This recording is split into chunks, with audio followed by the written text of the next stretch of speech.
Hi, so my name is Grace, and as you may or may not know, this week is Anti-Bullying Week, and bullying is something I hold really close and really dear to me. It's something I've had to experience, and it's something I feel like it's important to raise awareness for because it doesn't have as much awareness as it does. So I just want to share my story and how it's impacted me and my life now from bullying I had years ago. So I experienced bullying throughout my entire secondary school life. I was bullied for my hair, for being skinny, for being a bookworm, for enjoying art, for dressing differently, or silly things like listening to different music. I got bullied really bad for that. I used to get called a freak or every single word you could think of I've been called, and some of it is just for the simple fact that I'm naturally ginger, and that sounds crazy, but kids are really like that. I used to get followed by groups of people who didn't like me, trying to make me feel intimidated. I used to get approached by groups of 20 people, and they would scream and shout at me for no reason. I wouldn't know what I've done. It just, to me, I just had it done for simply existing, for being myself. I got stuff thrown at me in class, like pencils, pens, rubbers. I've had people purposely push me or try and trip me up, and so much more. And I spent most of my secondary school life hiding away in the art room because it's my safe place. It's the only place I really had to go. And it wasn't just kids that I used to get bullied from, it'd also be parents as well. And even though we'd have authorities involved in some cases, but it never stopped, unfortunately. I've had people play pranks on me, phone calls, I've had my number given out and people calling me to take the piss. I've been added to group chats online of these groups of people that just didn't like me, and they'd write all these nasty comments about me, and they'd all leave once they'd added me to it. So then I'm forced to sit there and read all these horrible, nasty comments that no one deserves. I didn't deserve it, and no one ever deserves it. I used to have comments left on my Instagram or my social media, so I never really had no real escape from it. There was nowhere to go, and it took a really bad toll on my mental health. It affected my eating. I didn't want to eat. I lost a lot of weight, became quite ill because I wasn't eating properly because I didn't want to. I cried a lot. I became very emotionally sensitive. I was crying all the time. I'd come home from school crying. I'd cry because I had to go to school, or I'd sit at home crying overnight in my bed because I felt like I wasn't good enough. I felt like I wasn't good enough for people to be my friend. I felt like I wasn't good enough to exist. And that's a horrible feeling to go through from the age of 13 to 16, especially when that age is such an impressionable age. And unfortunately, the schools didn't have much effect on it. Their way of dealing with it was either to give the students detention, but detention doesn't affect them no more, or in specific, my school, they like to put the victim in the room with all the bullies, and when there's 6 of them against 1 of you, you never win, and you just end up getting bullied even more because you're the girl that grasped them up, or you're the boy that's grasped them up, and it just continuous cycles that kept going on. And I was miserable throughout my entire secondary school life. Academically I did amazing, but I was so upset and depressed throughout secondary school, and it was a really big struggle, and it's took a massive toll on my mental health now. When I first started college 2 years ago, for a year of that, I was having very intense panic attacks every other day. Sometimes it'd be 3-4 times a week, having these intense panic attacks that they could last up to an hour to an hour and a half. I didn't want to be at uni. I didn't want to be there. I didn't feel safe. I didn't feel comfortable there. I had no confidence in myself at all. I was constantly wearing wigs or dyeing my hair or doing something to change my appearance because I didn't want people to recognise me. I didn't enjoy being me. I hated myself, in the plainest way to put it. I didn't like myself, and it was hard. I didn't go out much. I didn't talk to people. I kept to myself. I was very isolated. I wouldn't talk to my parents, to my mum and dad.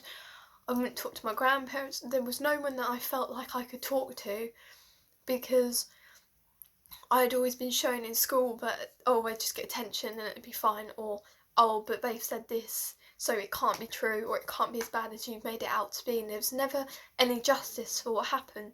So I always felt rather alone. I was very depressed. Even now, I still struggle with really bad anxiety, and quite bad depression at times, and it's really hard to get yourself out of. And this is going on 3 years down the line, and I'm still sitting here with these struggles. And I have the panic attacks. I think the only way to ever, when people ask, hey Grace, like, what are these panic attacks like? How do you do it? And the only way, obviously they're different for everyone, but the only way I can describe it is, imagine you're stuck in this dark room and you just can't do nothing, and then there's just a threat in front of you, maybe a bear or something, and you want to run, but you can't run, you can't do nothing, so your heart beats and beats and it gets faster and faster, and then you just see everything that's happened in your life, and it all comes back to you very quickly, and then you become very overwhelmed with your own thoughts and what's going on around you. And it's especially worse when you don't know what's triggered that. And when you don't know what's triggered that, it's a lot harder to calm yourself down. You don't know how to calm yourself down. You don't know what to do. And like I said, these could last up to an hour, and I'd be hyperventilating to the point I'm making myself faint, feel faint because I'm not getting enough oxygen to my body. I'd get the sweats, I'd get the shakes, I'd feel really nauseous. And then afterwards, it'd take a day or two to recover.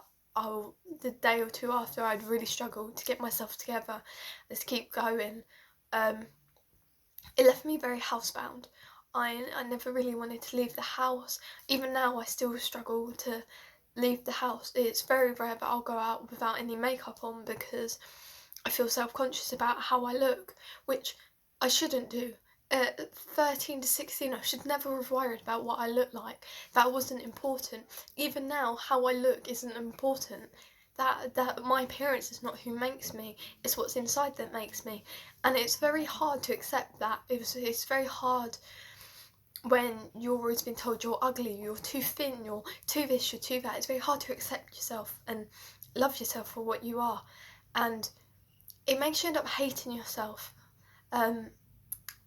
I can truly only say I only started loving myself over the past year and a half.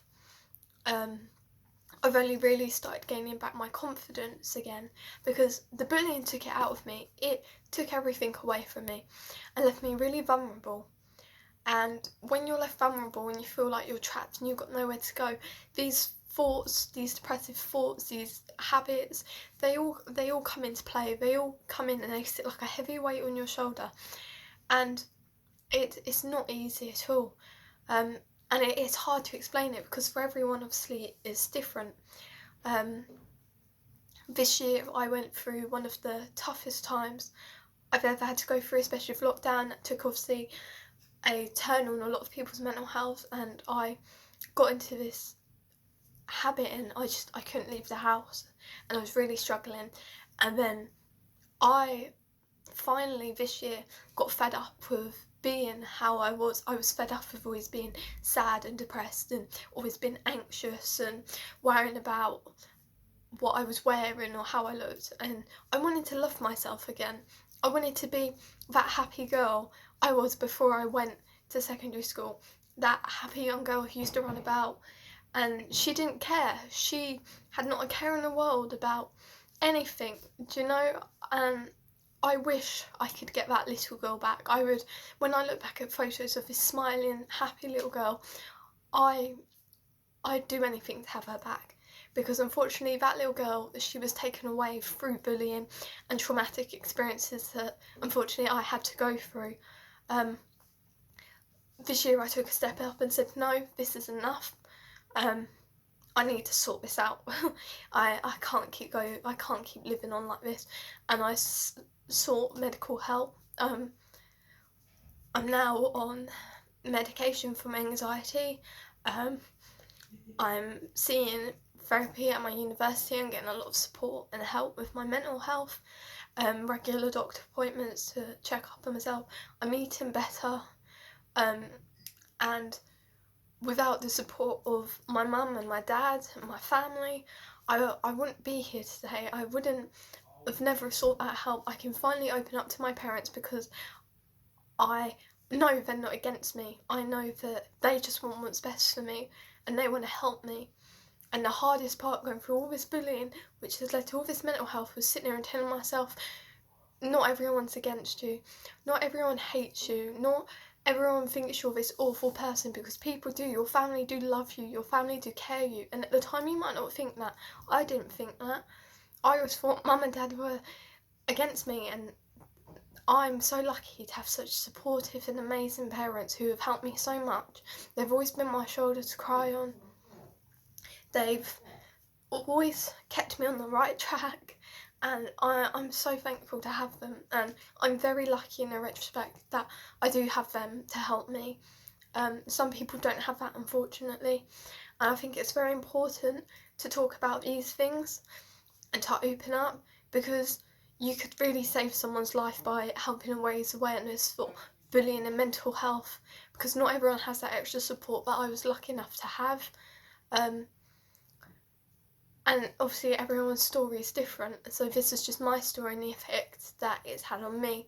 And again, I want to say a massive thank you to mum and dad who have supported me and helped me so much. I'm finally dressing how I want to dress. I love how I look now. I can finally smile again and really enjoy myself, and it's all thanks to them being stubborn enough to keep going, keep pushing me, keep reminding me that I can do it and the whole world isn't against me. I'm very grateful for my brother, for my grandparents and all my friends and family who have been there with me every step of the way when I thought I was alone. So always remember that if you are being bullied or if you're going through something, there is someone you can tell. You can tell your friends, your family. There are lines that you can look up, helplines, mental health lines, and it is really important that you do so. And it's really important to raise awareness on the matter, because you could really save someone's life. You could really stop them from going down a path that they don't need to go down because they don't deserve it. Please feel free to share this story and help get the message around, because it is really important to raise awareness. And again, thank you so much to everyone, being my mum and dad especially, for the amount of support and love that they've given me through a very long and hard few years of bullying and mental health. And it does get better, I promise you. Life does get better. It will get better. You'll be okay.